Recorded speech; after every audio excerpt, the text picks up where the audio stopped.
All right, so once you get your boxes drawn, the next thing we're going to do for this project is have holes, because we're going to have something that winds into the box and out of the box.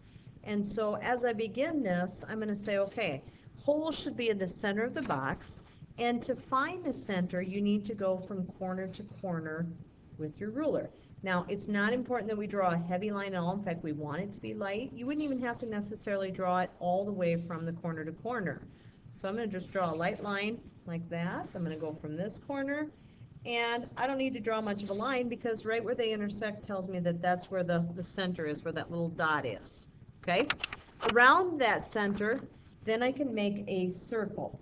Now, most of you are probably thinking, well, I could draw a circle right around the center, and you could guess, and you might get on. You might get right to the center with your guess. But when you get to a side like this and we guess, you might be off. Likely you're going to be off. So for this, it is important that we go corner to corner with your ruler, draw a line in the center. Same thing from the other corner where they intersect, then there you go. That's the center. So this wasn't a very long box. When they're really long, it gets even harder to guess and be accurate, so very, very important to have that.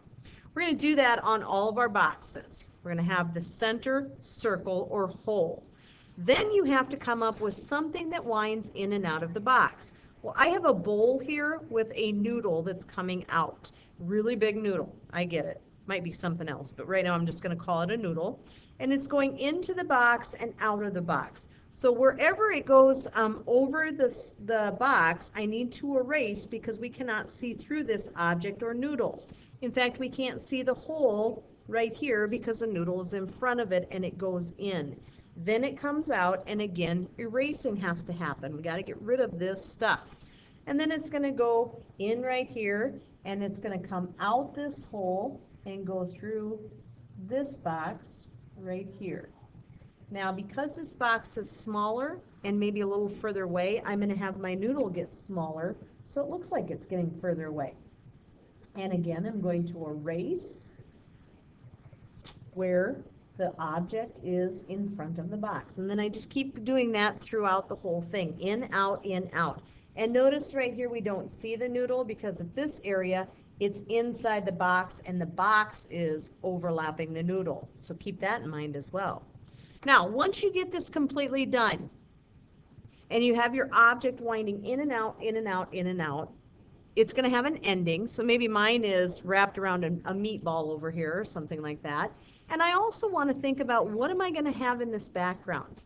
Well, if I have a bowl and a noodle, it's probably logical that it's sitting on a table. And maybe the table is in a kitchen, so I'm going to have like a sink back here or windows back here, something to give me an idea that this is a kitchen with windows and sinks and cupboards and doors and things like that. So whatever you decide to do, you need to have a background scene. You can't just do a flat color or a design. It has to be a scene, or think of it as a place.